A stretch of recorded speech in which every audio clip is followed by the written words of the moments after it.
Okay, so this is about 2 hectares of a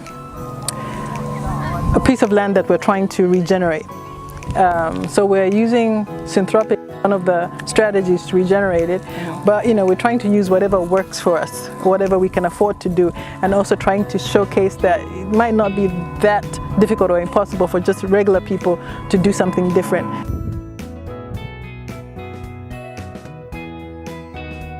So what we're going to demonstrate is that you got to start somewhere, but we have a diverse, we have citrus, we have cashews, we have macadamias, a whole diverse, and we're going to continue to add more, because initially we planted a whole lot of trees. A lot didn't survive because the conditions were harsh. As it slowly changes, we'll keep incorporating more trees, more indigenous trees, more exotics, but just making sure that it's a dynamic system, and we want to ensure that every month, every season, we have something we can harvest and sell, because it makes no sense if I'm not making any money. The whole thing is about being able to sustain yourself. So all right, so take me back. What did this land look like when you got here? It looks like this is a peri-urban rural area. Yes. Was it used for anything else before you bought it? Not that maybe for 3 or 4 years before I bought it. It actually belonged to my neighbor across over there. He sold part of his plot, but it basically looked like that behind us for the most part. A bunch of hills there. Super. Pretty much a dambo. Yeah. With a few trees on the higher pieces of land. Yeah. And you can see here, there's not a single tree in between. So everything that you're seeing is something that we've planted.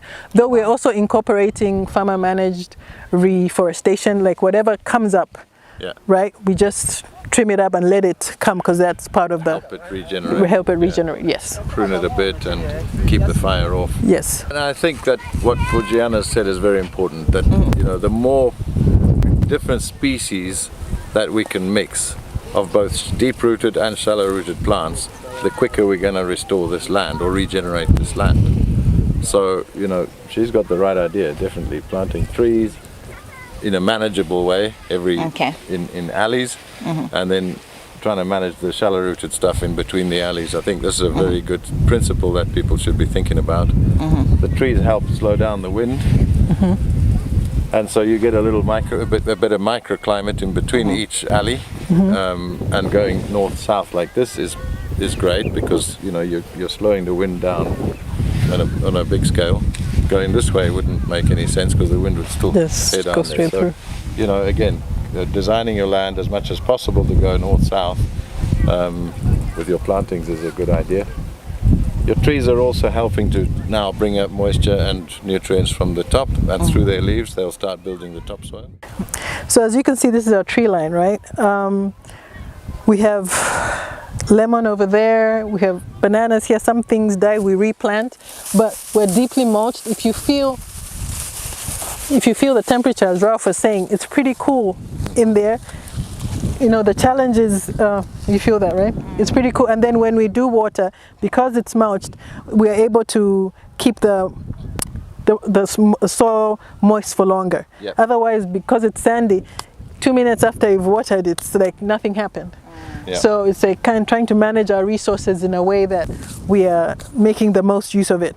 You can compare this and this, or this and your neighbor's farm, say.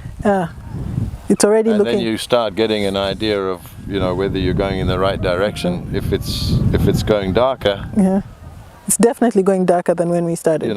Then it's going to be starting to move in the right direction. I mean, this hasn't got enough moisture to start composting or rotting down now. But in time you'll see that this will go darker, because you've got more organic matter covering, feeding the biology in the soil. And then you start getting structure as well. You start getting more roots, which start getting more biomass, starting to take that level of biology down further. And eventually this will be much darker than the bare ground. So doing your own soil test for me is the best, because you can just do it in 2 minutes like that. Just thing. And then the smell. Okay, I call it the smell of money. If you smell healthy soil, it's going to smell like a forest. It's going to smell like a compost heap. And if you smell bare soil, it's going to be dead. It's going to have no smell at all. So that you get used to that. If you do that often, it's really a way you can develop your own soil testing thing with your nose and your eyes, and your feel. I think what's important here is that you've decided that you need an income, okay. Now, in many cases, I would say to a farmer, look, if you don't need the income, spend less and just get the plants going first. You know, get a big biomass. In fact, Sebastian in Kafui would say, you know, don't even try and grow stuff in the rains. I see you're doing a lot of exotic plants. We try and work with indigenous plants in the rains because they're going to grow easy. They're going to get disease. They're going to handle drought or too much water better than any exotic because they're used to it. Local is always better, whether you're talking about plants or animals. Local species are always going to be better. If you plant tomatoes, you're going to get disease after every little shower of rain, and you have to spray it and get fungus very easily. But if you plant impua, which is Zambia's tomato, it's as tough as hell. It doesn't get any disease. So and it's able to fight it off because I had some diseased ones. The principle is try and go with local, and then in the rainy season, definitely don't try and plant exotics. And what we do is just use the rains to grow biomass to feed the soil. So plant as many legumes. Just let whatever wants to grow here, let it grow up and create the biomass you need to mulch all the land. Yeah. So that's the kind of principle. And then of course your deep-rooted plants are going to start helping you here, starting to bring water up, getting the soil profile to go deeper. And help your shallow-rooted plants in between. How long would you say for someone who comes onto a piece of ground like this, which is quite bare, just by practicing these principles? You know, they might not be able to go all out, but apply mulch twice a year and everything else we've spoken about.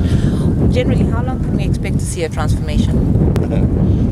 We shouldn't talk about that. It's a long time. Life's work. I talked about the guy in Mukushi who lost his, from say 4% to 0.5% in 3 years, but you can only build back up at 0.1% per year. So it's going to take him 30 years to get that back.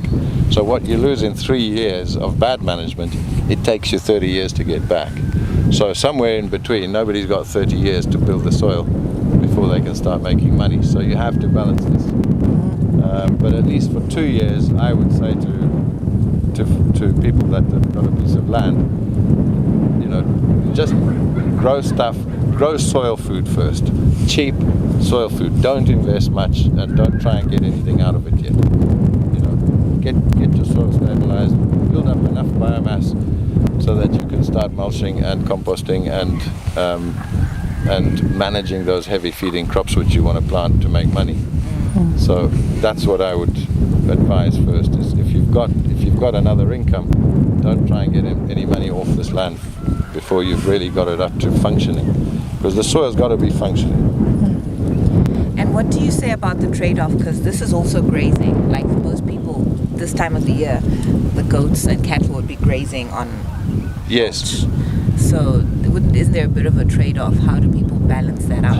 Well, again, it's the natural way here would be a big herd of buffalo coming through here once or twice a year and grazing all the vegetation, browsing all the leaves that they can reach,